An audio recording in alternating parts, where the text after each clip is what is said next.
एक बार की बात है, गौतम बुद्ध एक गांव से गुजर रहे थे। उस गांव के लोग उन्हें पसंद नहीं करते थे। उन लोगों ने बुद्ध जी को घेर लिया और उन्हें बुरा भला कहने लगे। गांव वालों का जो मुखिया था वह ना जाने क्यों सबसे ज्यादा नाराज था। वह तो बुद्ध को गालियां ही देने लगा। पर गौतम बुद्ध इन सब से बेपरवाह मंद मंद मुस्कुरा रहे थे।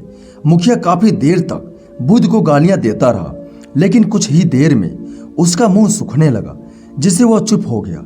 यह देखकर बुद्ध बोले, अगर तुम्हारी बातें समाप्त हो गई हो तो मैं आगे बढ़ूं। मुझे आगे वाले गांव में जाना है। वहां के लोग मेरी प्रतीक्षा कर रहे होंगे। यह देखकर एक गांव का एक व्यक्ति बोला, हम लोग तुम्हारा अपमान कर रहे हैं, तुम्हें गालियां दे रहे हैं, लेकिन तुम इसका जवाब देने के बजाय मुस्कुरा रहे हो। तुम इसकी प्रतिक्रिया क्यों नहीं देते? बुद्ध बोले, वत्स, तुम लोग आने में तनिक देर कर दी। यदि तुम कुछ वर्ष पहले आए होते तो मजा आ जाता, क्योंकि कुछ साल पहले मैं भी तुम्हारी तरह था। अगर उस समय तुम मुझे बुरा भला कहते, गालियां देते, तो मैं भी क्रोधित हो जाता। मैं भी तुम्हें इससे भी अधिक गालियां देता।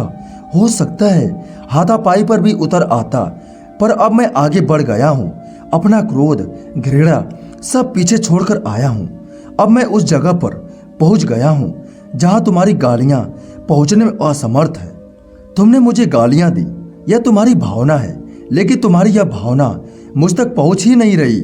मैं इससे अवशोषित तभी होऊंगा जब मैं इसमें भागीदार हो जाऊंगा, जब मैं इन्हें स्वीकार कर लूंगा। लेकिन मैं तो तुम्हारी इस क्रिया से निरपेक्ष हूँ, इससे बहुत दूर हूँ, इसलिए मैं अब भी पहले की तरह शांत हूँ। यह सुनकर वह मुखिया बोला, अरे ऐसे कैसे? मैंने तो तुम्हें गालियां दी हैं, और तो और पूरे गांव वालों के सामने दी हैं। फिर उसे लेने या न लेने का क्या मतलब है?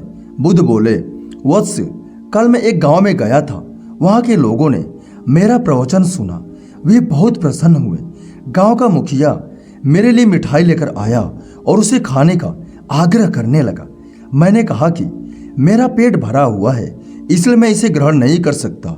यह सुनकर वह व्यक्ति मिठाई वापस लेकर चला गया, क्योंकि जब तक मैं कोई चीज लूंगा ही नहीं तो मुझे कैसे कोई दे पाएगा? इसमें तो मेरी सहमति आवश्यक है ना? हाँ, ये तो है। एक व्यक्ति ने बुद्ध का समर्थन करते हुए बोला। बुद्ध ने पुनः पूछा, जब मैंने मिठाई लेने से मना कर दिया तो उन लोगों ने उसका क्या किया होगा? उन्होंने मिठाई अपने घर वालों में बांट दी होगी। एक व्यक्ति ने जवाब दिया। बुद्ध ने कहा, ठीक कहा तुमने। उस मिठाई की तरह ही तुम मेरे लिए गालियां लेकर आए हो और चाहते हो कि मैं इन्हें ग्रहण कर लूं, पर भाई मैं इन्हें लेता ही नहीं। अब बताओ तुम इनका क्या करोगे? उस व्यक्ति के पास इसका कोई जवाब नहीं था। बुद्ध पुनः बोले, मुझे तुम पर दया आती है वत्स। अरे क्रोध तो मुझे तब आएगा जब मैं ये गालियां ले लूंगा, और जब मैं ये गालियां लेता ही नहीं तो क्रोध का तो सवाल ही नहीं उठता। बुद्ध की बातों पर उस मुखिया ने कोई प्रतिक्रिया नहीं दी। शायद वह कुछ सोच रहा था।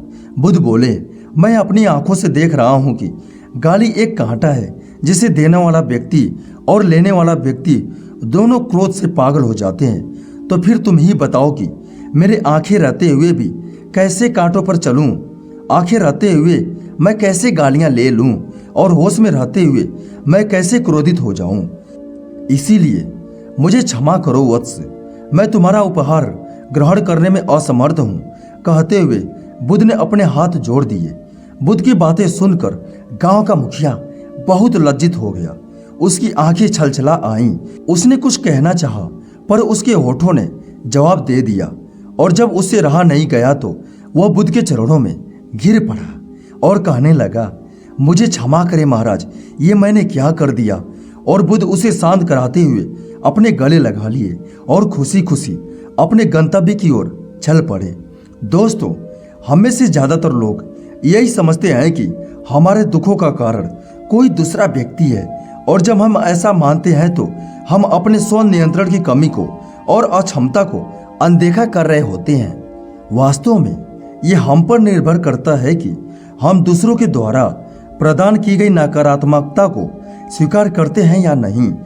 अगर हम नकारात्मकता को स्वीकार करते हैं तो हम अपने पैरों पर कुल्हाड़ी मारते हैं, और जब हम उसे अस्वीकार कर देते हैं तो घृणा, क्रोध, हिंसा हर किसी से मुक्त हो जाते हैं। दोस्तों, यदि किसी ने आपके बारे में एक बार भी अशब्द बोला हो तो आप अपने आप से यह पूछ सकते हैं कि वह ऐसा क्यों कर रहा है, और हो सकता है कि आप उसे इस बात के लिए मन ही मन कोसे भी। ऐसा करके आप उसके साथ पुराना हिसाब चुकता करते समय नया खाता खोल रहे हैं। जब वह पूर्व में दिए गए हिसाब को लौटाने आया तो आपने उस हिसाब को स्वीकार करने और जमा करने के बजाय उस व्यक्ति को कई बार कोस दिया। आप उसका बार बार अपमान कर रहे हैं, लेकिन खुद उसका भी अपमान सहन करने में असक्षम है। अब मानव बुद्धि इस गहराई तक कैसे पहुंच सकती है, यह समझने के बजाय लोग कर्म बांध लेते हैं और भ्रमित हो जाते हैं। अज्ञानी होने से भी कहीं ज्यादा अपमानित उस व्यक्ति को होना पड़ता है जिसका जीवन किसी दूसरे पर निर्भर होता है। इसीलिए आत्मनिर्भर बनिए और एक नई शुरुआत कीजिए। नमो बुद्धाय।